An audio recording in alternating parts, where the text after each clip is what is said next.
Have you ever just stopped and wondered how the incredible complexity of a human being, with our brains and bones and beating hearts, how all of that begins?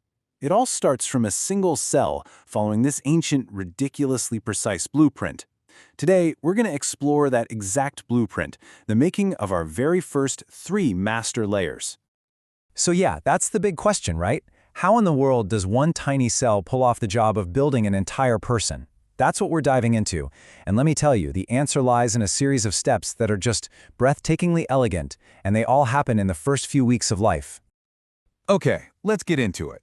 Our story kicks off in the very first week. This is a period of absolutely explosive growth, where we go from being just one cell to a structured, multicellular being that's ready for the next big step. The speed of it all is just wild. It starts with fertilization on day 0, of course. Then that single cell starts dividing like crazy in a process called cleavage. So 2 cells become 4, then 8, and so on, until they form this solid little ball of cells called a morula. By about day 5, that ball hollows out to become something called a blastocyst, which then gets to work implanting itself, setting the stage for literally everything that comes next. Now, this blastocyst is a huge deal. It's our first major structure. It's got an outer layer, the trophoblast, that's super important for making the placenta and connecting to the mother. But for our story, we are zeroing in on that inner cluster of cells, the embryoblast. And why? Because that little clump of cells, well, that's us. That's the raw material for the entire embryo. So what does this little clump of future us do? It flattens out. It organizes itself into this beautiful, simple, 2-layered structure.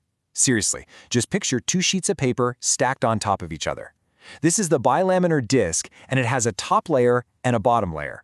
It seems so simple, but this is the foundation from which all human complexity is about to spring. But a 2-layered disc is just the beginning. Now we get to what is maybe the most dramatic, most pivotal event in early development.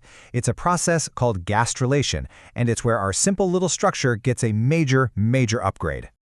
The best way to think about gastrulation is like cellular origami.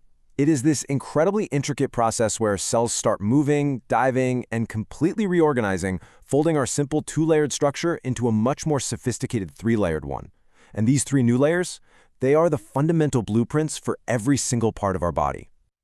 The whole show kicks off at a spot called the primitive streak. It forms right on the top layer of that disc. And you can think of this streak as a kind of superhighway or an entry point where cells begin this remarkable journey to find their new homes and really their new identities. So here's how this incredible migration unfolds. First, cells from the top layers start moving, and then they just dive right through the primitive streak. The very first wave of cells goes all the way down and completely replaces that old bottom layer. This creates our first new blueprint, the endoderm. Then a second wave of cells dives in, but this time they fill the space in the middle, creating our second blueprint, the mesoderm. And finally, what about the cells that stayed on top? The ones that didn't migrate? Well, they now become our third and final blueprint, the ectoderm. And just like that, the transformation is complete. We've gone from a simple 2-layered disc to a complex 3-layered one. We started with an epiblast and a hypoblast, and now we have the 3 master blueprints, the ectoderm, the mesoderm, and the endoderm. It's from these 3 layers that every single tissue and organ in your body is going to be built.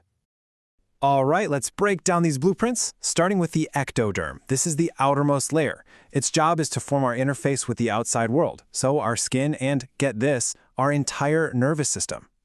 I mean, when you look at the list of what the ectoderm builds, it's pretty astonishing. It forms our brain, our spinal cord, all the nerves connecting everything together. It also creates the outer layer of our skin, our hair, our nails, and even super specialized things like the lens of our eye and our inner ear. Just amazing.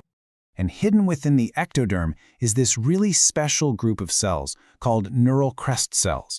These guys are master migrators. They travel all over the embryo, forming an incredible variety of tissues. There's even a little mnemonic, CREST, that helps us remember just a few of the things they make, like certain cells in our adrenal glands, tissues in our head, the nervous system in our gut, and the cells that insulate our nerves. Okay, next up is the endoderm, which is the innermost layer. So if the ectoderm is our connection to the outside world, the endoderm forms our deep inner world, basically the lining of all our internal tubes and a ton of our vital organs. The endoderm gives rise to the lining of our entire digestive system, from top to bottom. It also forms the lining of our respiratory tract, including our lungs. And if that wasn't enough, major glands like the liver, the pancreas, and the thyroid all come from this one single layer. A really cool way to think about the endoderm is as the inner tube of life. It manages everything we take in, from the air we breathe to the food we eat. It forms that critical boundary between our internal cells and all the stuff we bring into our bodies from the outside world. And that brings us to our final layer, the mesoderm. This is the middle layer, the everything-in-between layer. And you could argue it's the most diverse of them all. It's responsible for giving us our structure, our support, our ability to move, and the system that pumps life through our veins.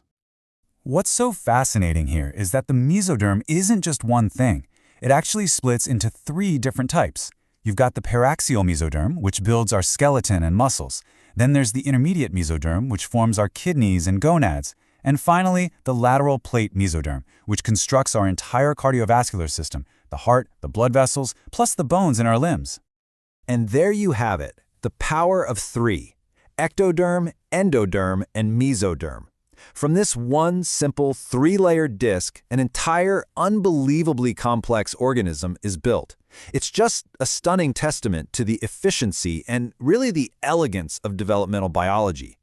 So, that brings us right back to our big question. We've now seen how a single cell builds a body. It's through division, migration, and differentiation into these 3 master layers. But what does this tiny, elegant blueprint, this beautiful process of building something so complex from such simple rules, what does that tell us about the nature of life itself?